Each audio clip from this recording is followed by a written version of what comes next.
It's only 8 kilometres from O'Connell Street, but it still has leafy glades and scenic nooks and crannies that are a reminder of its rural past. It's a thriving suburb today that's home to 23,000 people. It's Castleknock, a bustling corner of Dublin West, but also a place where there remains a village character at its historic core. Let's explore some of that history together. But first, a few words from a notable neighbour. In the words of President Higgins, the story of Castleknock is a rich and varied one, stretching back several thousands of years. This virtual tour brings us into the heart of that great heritage, while reminding us of all that can be achieved when we combine the richest incentives from the past with the wonderful possibilities offered by the present moment. At Castleknock Tidy Towns, we're delighted to echo the President's invitation to come on a tour of the heritage sites of our neighbourhood.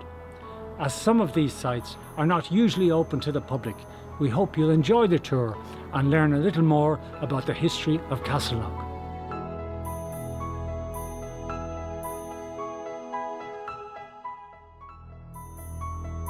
At the heart of Castleknock village stands the historic St. Bridgets Church.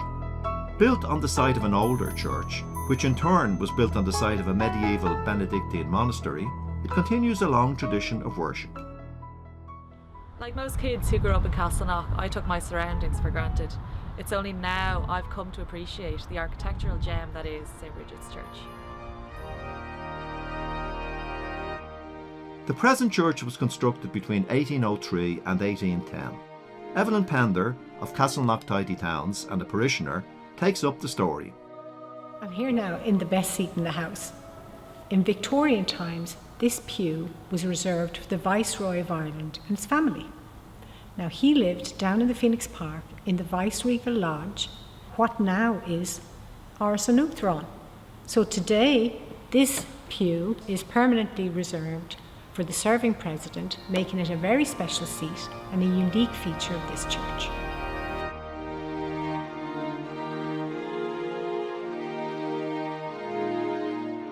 So I'm here now in the vestibule of the church, the porch, and what I want to show you is this wrought iron cross behind me.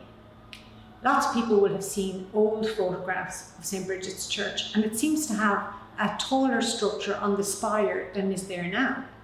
And that was a wooden structure which was hit by lightning in 1957, and all that remains is this wrought iron cross. Now the second thing out here that's interesting is these ropes. What are they for? Well, they're basically the ropes that are used by the bell ringer to ring the bells before the services. Now there's a big bell and a little bell, and the big bell is rung in plenty of time. The other bell has a higher pitch and it's rung much faster, and we call it the hurry up bell. That's rung about 1 or 2 minutes before the service is about to start.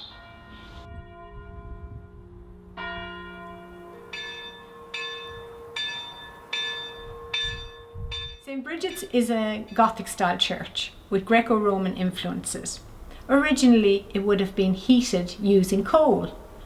Now, only recently we found 2 fireplaces embedded in the back walls of the church. So what would have happened is the coal would have heated water, which would have flown through these 19th century radiators and on up underneath a system under the floor of the church. So it's an underfloor heating system similar to what we would have maybe in homes today. In modern times, the whole system was converted to run on gas. But it's lovely to think that it has all been preserved, it's operational, and it heats the church today.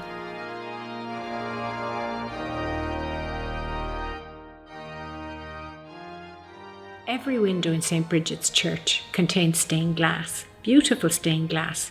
However, there's one jewel in the crown, and that's the window right behind me. And it was created by the internationally famous artist Harry Clarke.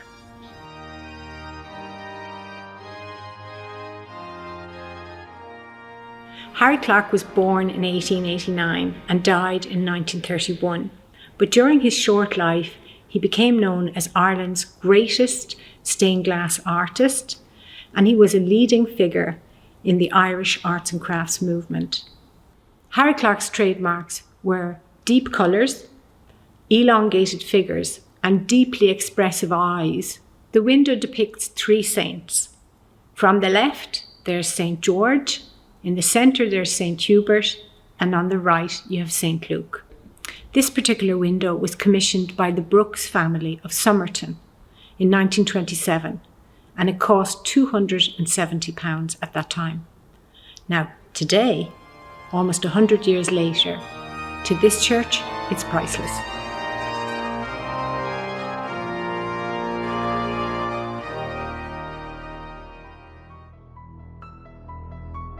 At the centre of social life in Castleknock for many years stood Mayo's pub. Bernard Brogan remembers the role it's played. Having your first pint in Mayo's was a rite of passage, and socially is at the very heart of the village. It was very busy, so much so that on Christmas Eve you had to get a ticket to get in. And I have some great memories here.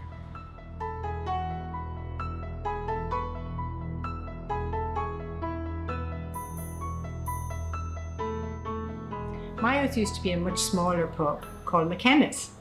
In the 1960s, it was sold to Mayo O'Donnell and it became known as Mayo's. Mayo's has become synonymous with Castleknock, and today it's a landmark that people use when giving directions. Mayo's car park was once the site of the blacksmith's forge in the village of Castleknock. Horses played a really important part of life when the area was still countryside. But as late as the 1980s, the local hunt met on horseback for drinks outside Mayo's. Nearby, there was another place you could get a drink. In the past, the public water supply in Castleknock was via a pump beside the wall of St. Bridgets Church. Children from the nearby national school were sent by the schoolmaster to collect buckets of fresh water, and many's a drop of precious water was spilt as the children made their way up the main street of Castleknock. Today the pump no longer works, but it's been preserved for posterity, as Evelyn Pender explains. I'm standing here on College Road, and long before a pump was situated here, this was the site of a holy well. The first record of the well was in 1177. It was documented that the water was, and I quote, noxious to lower animals, but potable for man and the higher beasts.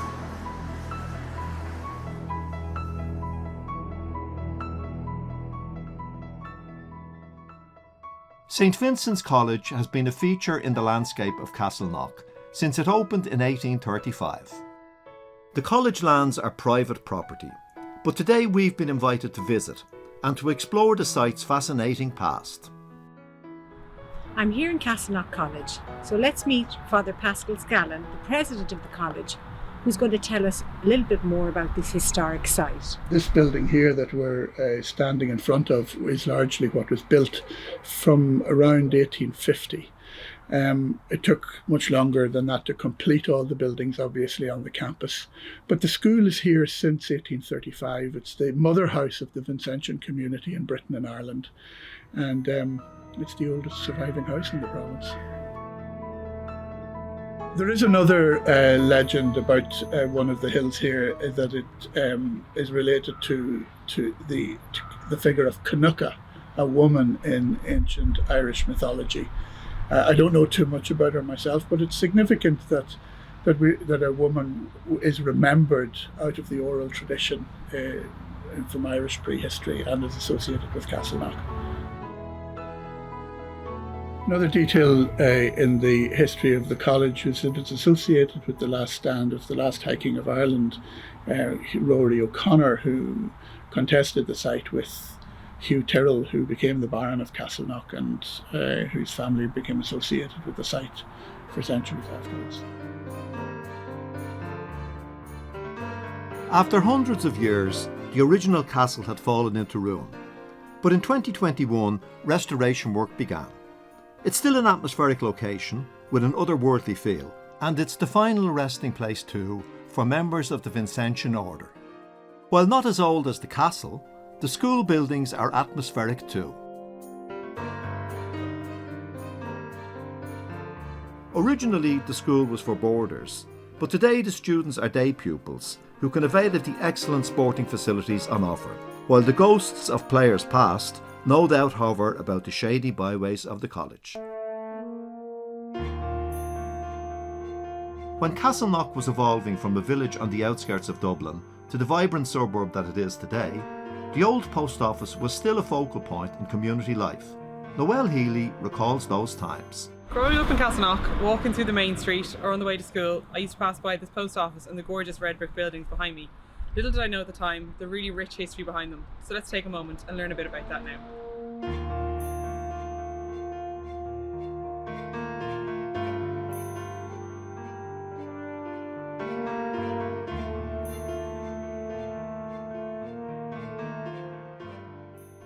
Imagine, this is the original counter from when the post office was built in 1900. It operated until 1993, bare floorboards and all, but now it's a busy dental surgery, and let's talk to Paul Sullivan, the owner. So what we tried to do is we tried to incorporate a modern dental surgery into a 19th century building as sympathetically as we possibly could. Here in this room, which is a beautiful living room, from an architectural point of view, the back of the house gets the sun in the morning. The side of the house, we've got windows that come in and the sun comes right in the afternoon. And sitting here in the evening time is just magnificent because the sun comes in and all our patients love sitting in this room. So actually it's no problem if we're a bit late for some patients because they say, I really enjoyed sitting in that room. And what you do is you see out at the church, you see the light coming in. It's just filled with light. But that is classic of the Guinness buildings. They really built it well. Beside the old post office premises are 4 red brick buildings that lend character to Castleknock's main street. Slightly alpine in appearance, their design was promoted by a member of the famous Guinness brewing family. Lord Ivy was over in the Alps or was over in Switzerland, and he saw these cottage type buildings, and he sent over his architect and said, I want one of each of those. And that's why the 4 houses that are together, the 2 semi-detached cottages, both of them are completely different design. If you look at the roofs, you look at the slates, they're completely different. Cornicing and all that, they're just completely different designs. And that's the detail that they went into in order to incorporate these sort of into a village of Castleknock. A final word from Evelyn Pender. Castleknock Tidy Town Steering Committee hopes you've enjoyed our heritage videos. There's a great community spirit in Castleknock. We're always looking out for interesting projects, and we're mindful of the fact that what we do today will bring about the heritage of tomorrow. And so we leave Castleknock, its historic core coexisting with the evolving demands of a flourishing suburb.